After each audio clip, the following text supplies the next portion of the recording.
this is question 2 of my A2 media evaluation, and it is: how effective is the combination of your main production with your ancillary tasks?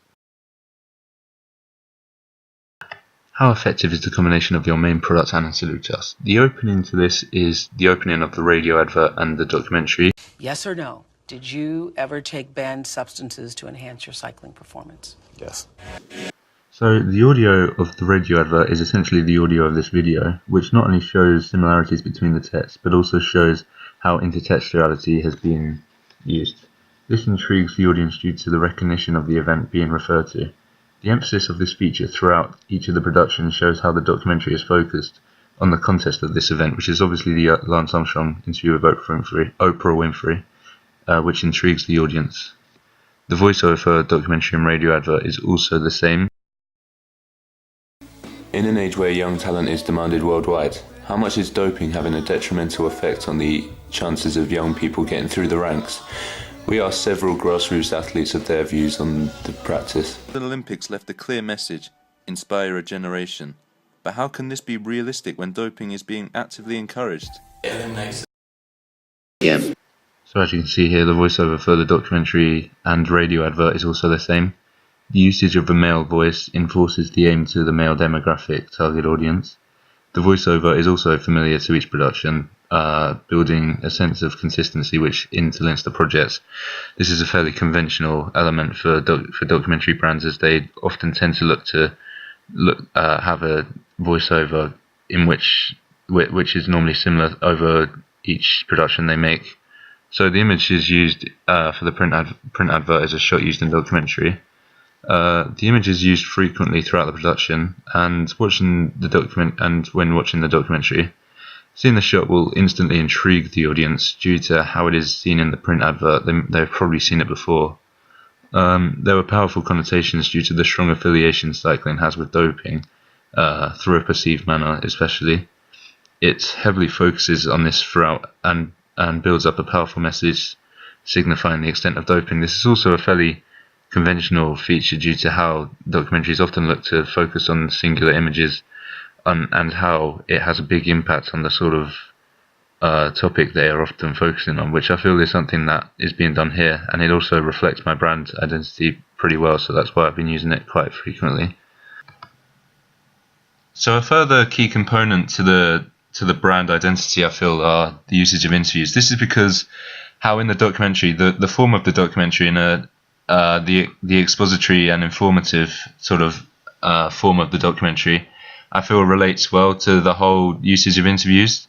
This is because interviews are very conventional for documentaries of this manner, because often there's interviews with experts and stuff in order to gain different opinions on the topic. So I've incorporated interviews into the radio advert in order to sort of enforce the fact that they are such an important part of the whole brand, because they do so much. They do a lot in the documentary, and a lot of things are being said with a lot of impact and a lot of meaning behind them. So I feel that they are effective in the radio advert, and here's an example of them now. Gain an edge. It's just cheating, and I don't know why you'd want to do that. No. Probably not, considering if you look at the impact it can have, it's not worth it. No, definitely not. It's just cheating, and I don't know why you'd want to do that. So next we have the fact that there's a focus on key aspects of doping throughout. How much is doping having a detrimental effect on the chances of young people getting through the ranks? We asked several grassroots athletes of their views on the practice. How is it being tackled?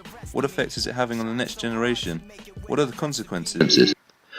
So this fits in with the overall brand of the documentary, as I am looking to make it fairly hard-hitting with possibly an element of shock to the audience. Listing effects used with rhetorical questions in the documentary as well as the radio advert supports this as it makes the audience think more, leading them to be intrigued by the brand. This is important for a documentary that is looking to gain success from focusing on a topic that is controversial. As it's supposed to be quite informative, it's also supposed to develop on the context of certain features, which overall makes it a lot more interesting and hard-hitting. And heavy emphasis on sport in each aspect of the production is also seen. So this is important due to how a large audience can be reached through a focus on sport due to a high held interest. This is seen throughout the documentary and the print advert, as you can see here, especially here in my documentary is the opening sequence. And also in my radio advert there are references to sport in many ways, as you can see. Yes or no? Did you ever take banned substances to enhance your cycling performance? Yes. So this is important. This is an important feature of my brand. This being an emphasis on the overall topic, as this is important. This is an important element as to what the audience base their viewing preferences on, which is basically sport in this case. So it's important. So it's important to sort of build up the image or the message that we are trying to pull across from the documentary, and the text for the documentary also fits in with the BBC 4 logo with the advert. The title, as you can see here, is quite interesting as it sort of looks to fit in with the similarities of the BBC 4 logo and the text on the print advert, as you can see there. This is done in order to build up a sort of sense of sophistication in order to relate to the adult demographic being aimed at. The fact that it feels that it fits in with the overall BBC 4 brand also hints at an informative element due to this being a common feature of BBC 4 documentaries.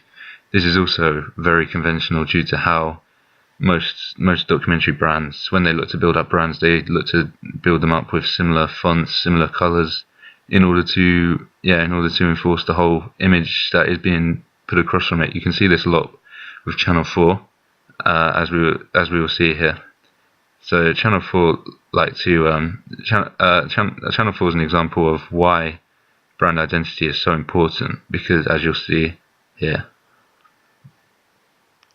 So as you can see, this is images of children being alienated from society it's sort of a symbolization of this sort of thing. Children in their advert, Britain's Forgotten Children.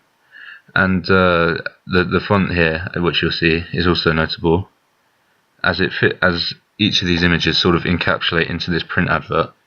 The importance of this is essentially delivering a clear message, as well as promotion of the brand, which is the Channel 4 documentary brand. And this is why the Channel 4 documentary brand is so successful in the UK, and why many people sort of look to rate it incredibly highly as a documentary institution. This is because they constantly look to fit in with the institutional conventions of delivering a clear message to attract viewers due to their whilst maintaining their brand identity. So I've looked to match this in many ways with uses of similar shots, fonts, colours throughout, as you can see with the text I've used for my print advert, along with the titles I've used in my documentary, with other aspects such as the Kings of Leon music, how this is matched throughout. And this is why brand identity is incredibly important in the documentary industry.